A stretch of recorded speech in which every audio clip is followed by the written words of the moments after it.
بسم اللہ الحمدللہ والصلاة والسلام علی رسول اللہ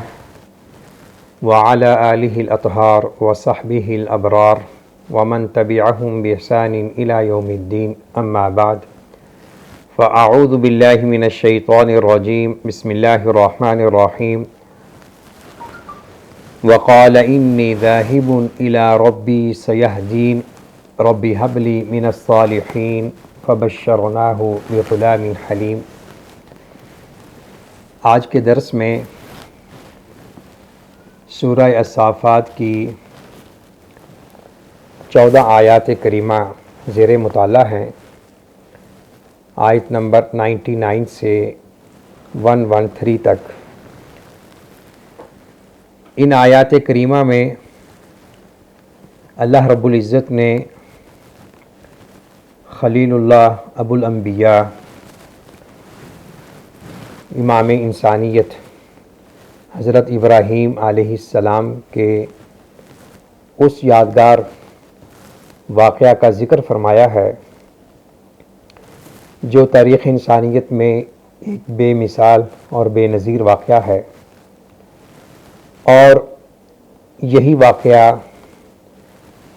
قربانی کی سنت کو قائم رکھنے کا اصل اور بنیاد ہے۔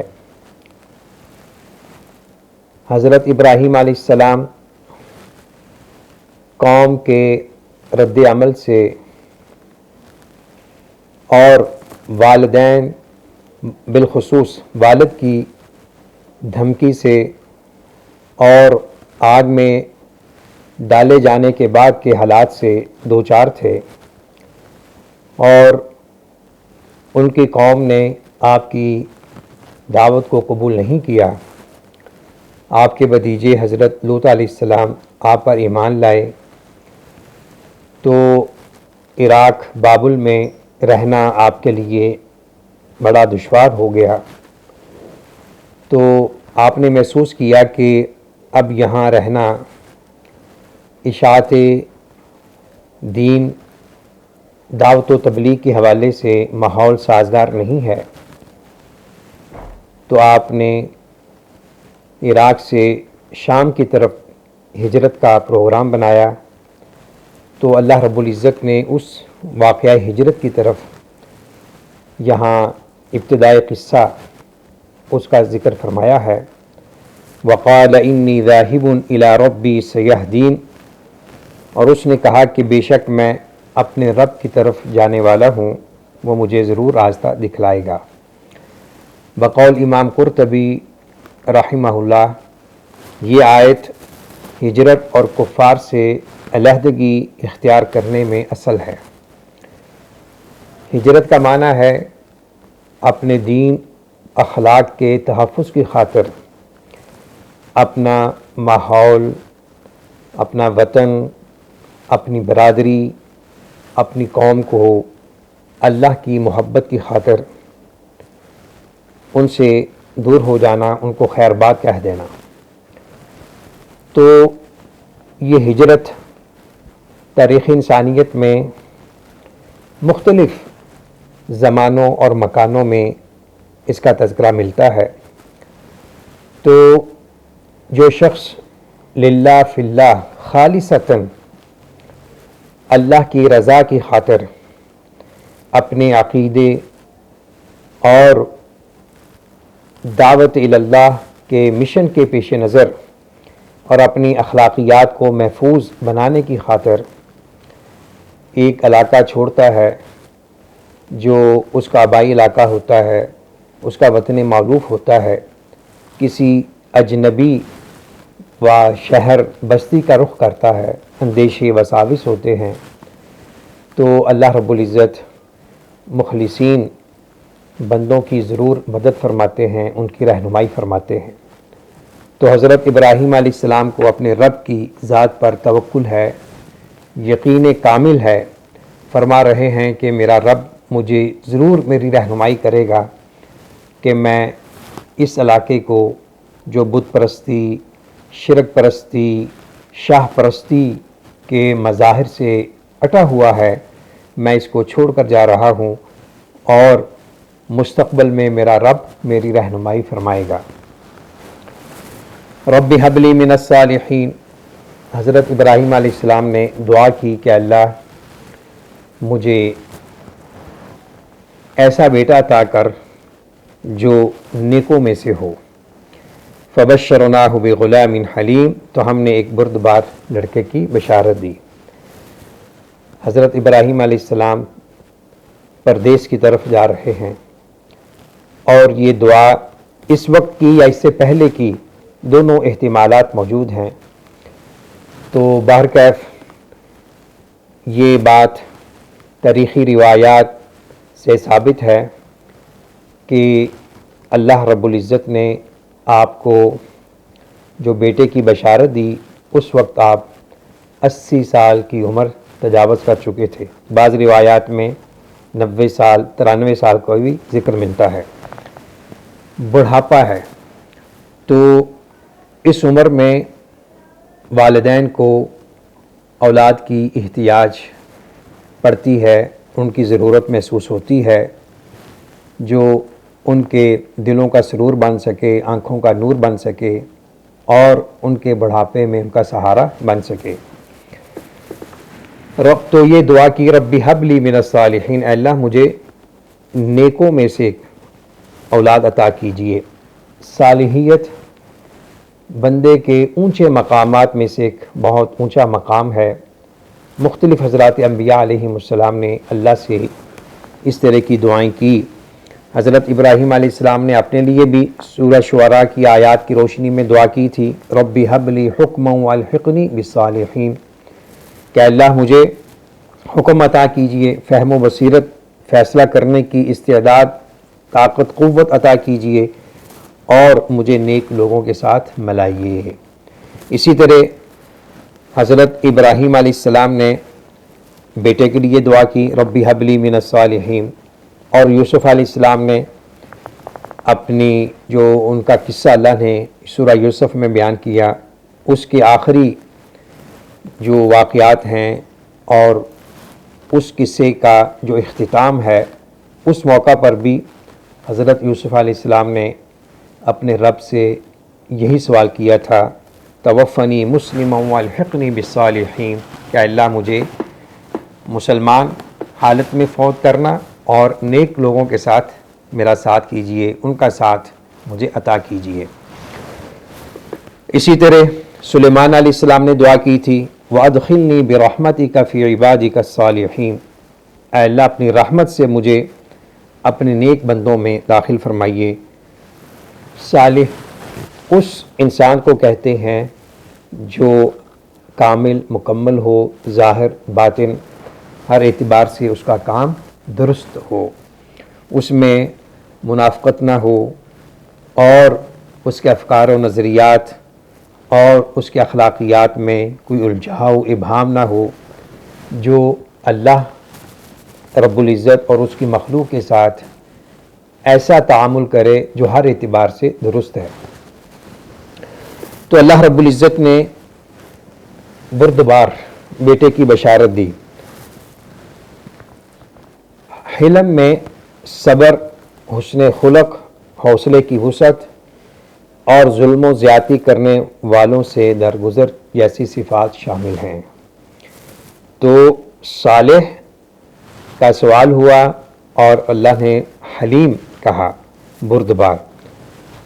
اور یہ بردبار حضرت اسماعیل علیہ السلام تھے۔ ان کی بردباری کی جو دلیل ہے وہ آگے آ رہی ہے۔ تو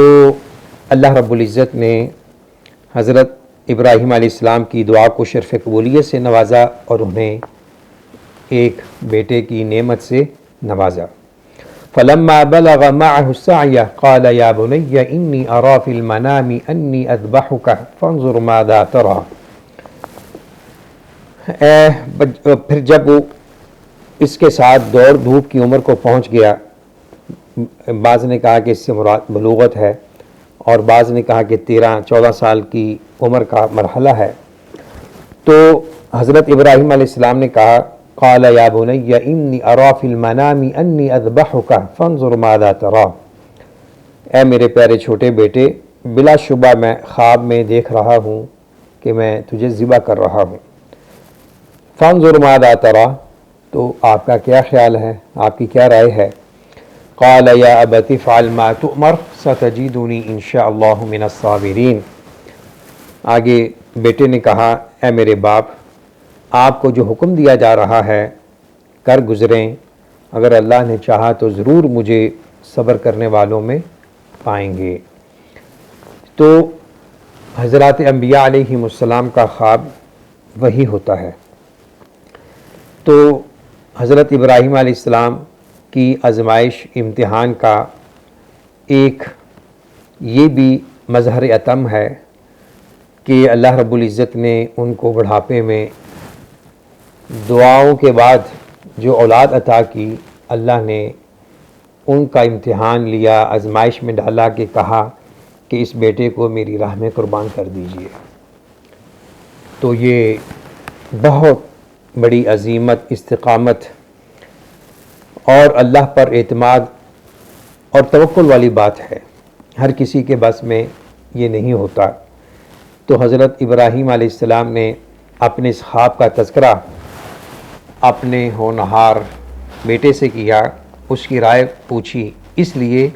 کہ پتہ چل سکے کہ وہ اللہ کے حکم کے آگے سر تسلیم خم کرنے میں اس کا کیا جذبہ ہے، کیا ارادہ ہے۔ یہ اس لیے نہیں پوچھا کہ اگر وہ انکار کر دے گا تو میں اللہ کے حکم سے باز رہوں گا، بلکہ اس کا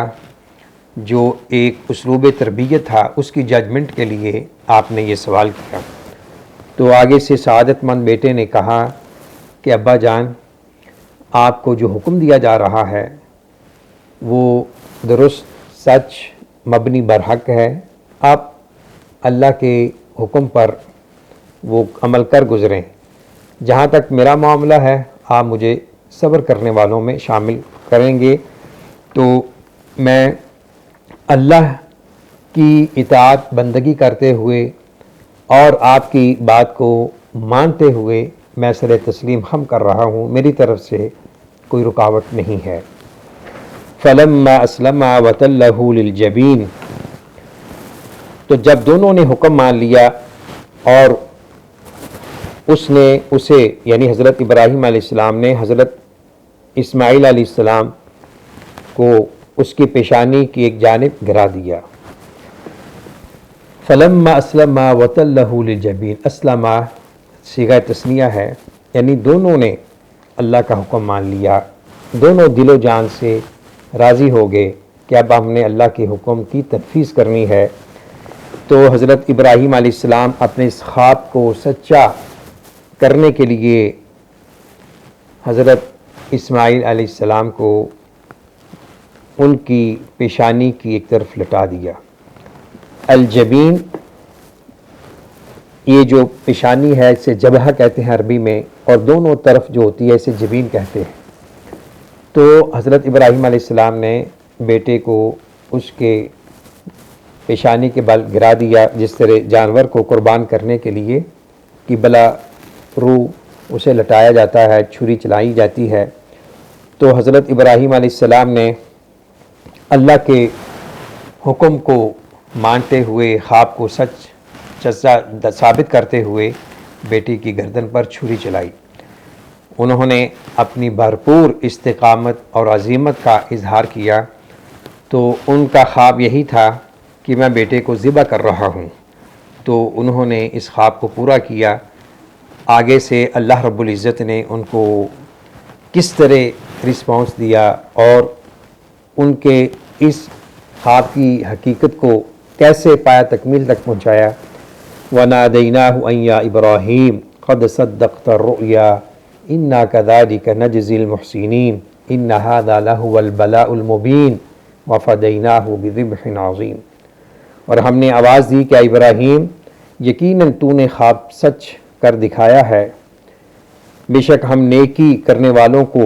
اسی طرح جزا دیتے ہیں، بے شک یہی تو یقیناً کھلی آزمائش ہے، اور ہم نے اس کے فدیے میں ایک بہت بڑا ذبیحہ دیا۔ تو حضرت ابراہیم علیہ السلام کا کام تھا کہ دل و جان سے اللہ کے حکم کے مطابق عمل کرنا، انہوں نے بھرپور انداز میں بیٹے کی گردن پر چھری چلائی، لیکن یہ اللہ کی طرف سے بطور معجزہ بیٹے کی بجائے جنت سے ایک ذبیحہ لا کر وہاں رکھ دیا گیا، جسے بعض روایات کے مطابق کہا گیا کہ جنت سے لایا گیا تھا اور مینڈا تھا اور بڑا خوبصورت جانور تھا۔ تو جب حضرت ابراہیم علیہ السلام نے چھری چلا دی تو اللہ کی طرف سے یہ پکار آئی، ان کی اس قربانی اور امتحان کا یہ جواب آیا کہ اے ابراہیم، تو نے خواب کو سچ کر دکھایا ہے۔ تیرا خواب تھا کہ تو اپنے بیٹے کو ذبح کر رہا ہے، تو نے وہ کر دیا ہے۔ تو یہ ہماری قدرت ہے اور محسنین کے لیے ہماری یہ جزا ہے کہ ہم اس کھلی بہت بڑی آزمائش میں آپ کو آزماتے ہوئے بیٹے کی جگہ ہم نے ایک جانور رکھ دیا ہے۔ تو اس واقعہ کو بیان کرنا بہت ہی مشکل بھی ہے اور اس کا صحیح ادراک کرنا بھی ناممکن ہے۔ تو اللہ رب العزت نے اسے بہت بڑی آزمائش، کھلی آزمائش، ظاہر ہے بڑھاپا ہے، نوجوان بیٹا ہے، اور خود اپنے ہاتھ سے اس کو ذبح کرنا، اس سے بڑی آزمائش کیا ہو سکتی ہے؟ تو اللہ تعالیٰ نے بیٹے کا جو بدل عطا کیا اسے ذبح عظیم سے تعبیر کیا، یعنی مذبوح عظیم، بہت بڑا عظیم قربانی،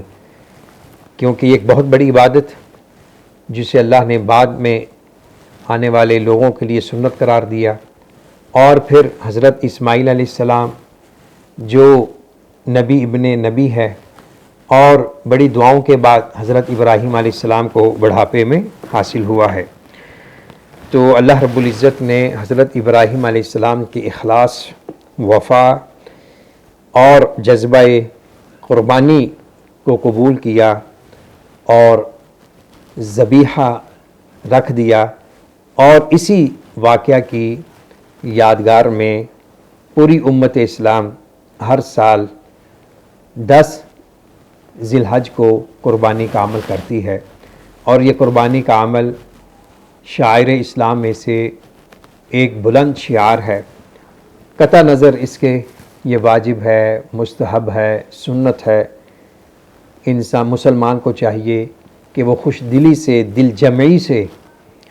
اور آمادگی کے ساتھ اللہ سے اجر و ثواب چاہتے ہوئے، حضرت ابراہیم علیہ السلام کی ملت کی اتباع کرتے ہوئے، نبی اکرم صلی اللہ علیہ وسلم کی متواتر سنت کو اختیار کرتے ہوئے ان جذبات کے ساتھ حسب استطاعت قربانی کا عمل کرے۔ قربانی کے عمل میں خیر ہی خیر ہے، ہر اعتبار سے، معاشرتی اعتبار سے، سماجی اعتبار سے، تجارتی اعتبار سے، اقتصادی اعتبار سے اس کے بہت سے فوائد ہیں۔ لاکھوں ہزاروں لوگوں کا روزگار اس سنت ابراہیم علیہ السلام سے وابستہ ہے۔ تو خوش دلی سے، بغیر کسی نمود و نمائش کے، انسان کو اللہ کی راہ میں جانوروں کا خون بہانا چاہیے۔ یہ اللہ کو پسند ہے، یہ جانوروں پہ ظلم نہیں ہے اور یہ ماحول میں آلودگی نہیں ہے، بلکہ اللہ رب العزت نے اس عظیم و شان واقعہ کو یاد رکھا ہے تاکہ لوگوں کو ادراک، احساس ہوتا رہے کہ اگر اللہ رب العزت نے اپنے ایک محبوب بندے سے بیٹے کی قربانی کا تقاضا کیا تو اس نے پورا کر دکھایا، تو ہمیں جو اللہ تعالیٰ اس کے مقابلے میں بالکل معمولی سی قربانی ہے، پیسوں کی قربانی ہے، وقت کی قربانی ہے، تو وہ انسان کو خوش دلی سے اللہ کی راہ میں قربان کرنی چاہیے۔ وَتَرَكْنَا عَلَيْهِ فِي الْآخِرِينَ، اور پیچھے آنے والوں میں سے اس کی بات کو چھوڑ دیا، یعنی اس سے بھی یہ استدلال کیا جاتا ہے کہ سنت ابراہیم علیہ السلام کے احیاء کے لیے قربانی کا عمل ہماری شریعت کا حصہ بنا دیا گیا ہے، اور نبی اکرم صلی اللہ علیہ وسلم نے مدینہ میں 10 سال مسلسل قربانی کی اللہ کی راہ میں۔ تو ہمیں بھی قربانی کے عمل کو اختیار کرنا چاہیے بغیر کسی تکلف کے اور بغیر کسی نمود و نمائش کے، صرف اور صرف اللہ کی ذات کے تقرب کے لیے۔ قربانی کے لفظ ہی میں قرب کا معنی پایا جاتا ہے، تو جس قدر خلوص ہوگا، وفا ہوگی، اسی قدر یہ عمل اللہ کو محبوب ہوگا۔ سلام علی ابراہیم۔ اب بعد والی چند آیات میں حضرت ابراہیم علیہ السلام کا اللہ کے ہاں جو مقام و مرتبہ ہے اس کا اظہار ہے، اور اس سے معلوم ہوتا ہے کہ جو لوگ اللہ کی راہ میں اللہ کی رضا کے لیے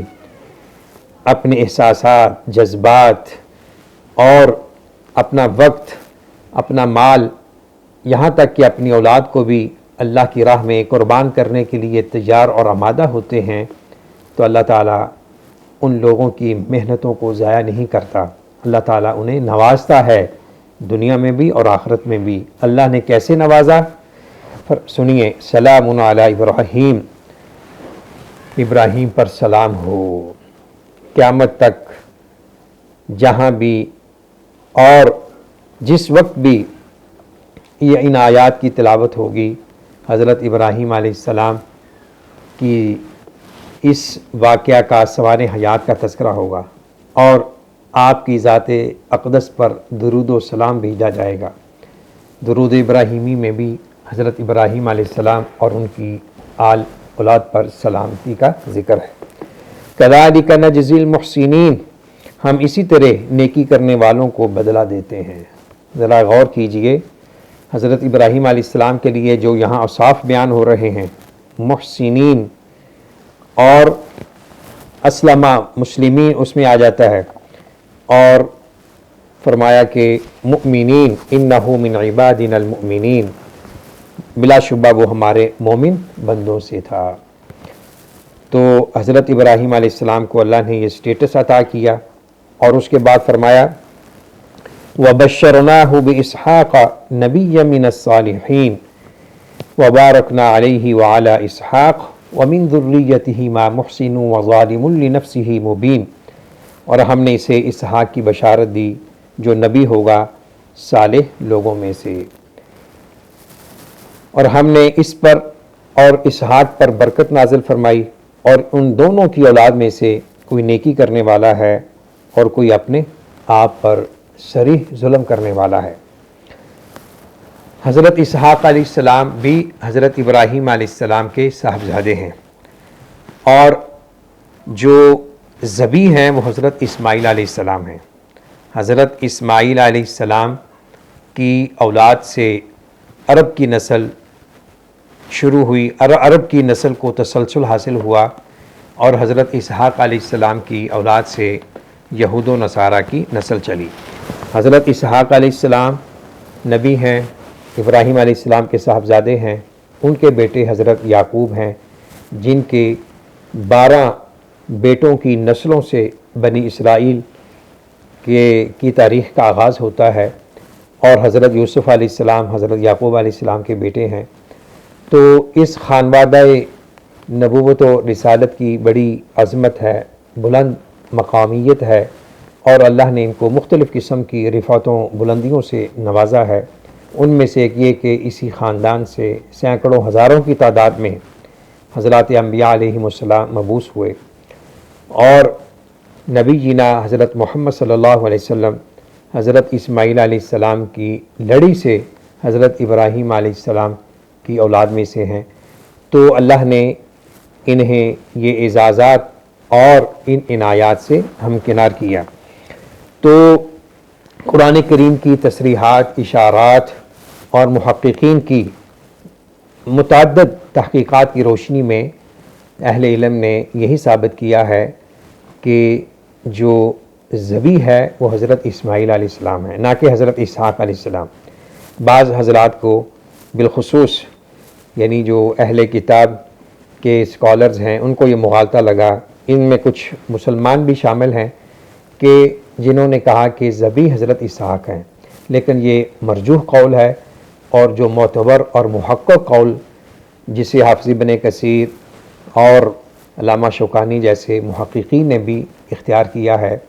کہ اس سے مراد حضرت اسماعیل علیہ السلام ہیں۔